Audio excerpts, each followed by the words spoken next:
Existem pecados que a Bíblia descreve como uma afronta direta à santidade de Deus, mas quando falamos dos pecados ligados à sexualidade, a gravidade é ainda maior. Desde os tempos antigos, essas transgressões foram responsáveis por julgamentos devastadores. Sodoma e Gomorra foram consumidas pelo fogo, famílias foram destruídas, nações inteiras caíram, e o mais impressionante é que, apesar desses exemplos, a humanidade continua repetindo os mesmos erros. Mas afinal, o que exatamente a Bíblia e o Catecismo da Igreja Católica classificam como pecados sexuais? Será que toda relação fora do casamento é condenada?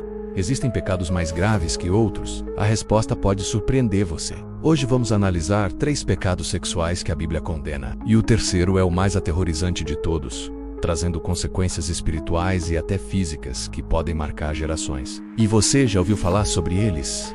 Qual acha que é o mais grave? Será que a sociedade moderna tem ignorado essas advertências e caminhado para a mesma destruição que levou Sodoma e Gomorra ao fim? Deixe sua opinião nos comentários e acompanhe este estudo até o final. Você pode descobrir verdades que mudarão a maneira como enxerga as Escrituras e até transformar a sua própria vida. Antes de falarmos dos pecados, precisamos entender algo fundamental. Deus criou a sexualidade como algo sagrado e puro. Desde o princípio, o plano divino sempre foi que o relacionamento íntimo ocorresse dentro da aliança do matrimônio entre um homem e uma mulher. Gênesis capítulo 2, versículo 24 declara: "Por isso deixará o homem seu pai e sua mãe, e se unirá à sua mulher, e serão os dois uma só carne." Esse versículo não apenas estabelece o casamento, mas define os limites da sexualidade conforme a vontade de Deus. O Catecismo reforça isso no 6º mandamento.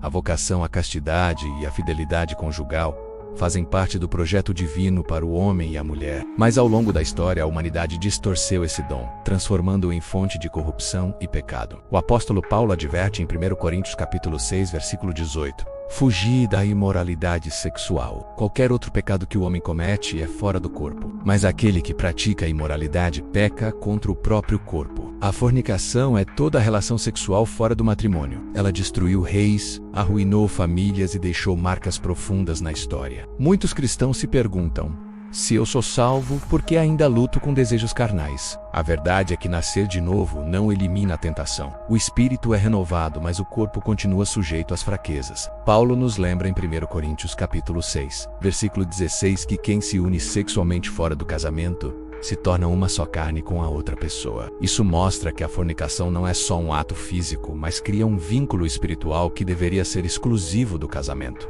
E quando esse relacionamento termina, a separação não é apenas física. O laço espiritual permanece, afetando emocionalmente e espiritualmente a vida da pessoa. É por isso que tantos jovens e adultos carregam feridas invisíveis por conta desse pecado. Provérbios capítulo 6, versículo 32 é claro: "O que comete adultério não tem juízo, destrói a si mesmo." O adultério destrói a alma, corrói a confiança, rompe alianças e fere profundamente não só o cônjuge, mas também a relação da pessoa com Deus. Até o rei Davi, homem segundo o coração de Deus, caiu nesse pecado, provando que ninguém está imune. O Catecismo ensina que a fidelidade conjugal é um bem essencial do matrimônio e que o adultério é uma ofensa grave contra a dignidade do sacramento. O impacto emocional e espiritual desse pecado é devastador. Gera vergonha, culpa e isolamento. Pior ainda, destrói famílias inteiras e pode arruinar gerações. Hoje vivemos na era digital, onde a pornografia se tornou uma das maiores tentações. Ela promete prazer, mas entrega a escravidão. Milhões de cristãos em silêncio lutam contra esse vício. O problema é que a pornografia distorce a visão da sexualidade, banaliza o corpo humano, templo do Espírito Santo, e destrói a santidade do matrimônio. O Catecismo da Igreja é firme.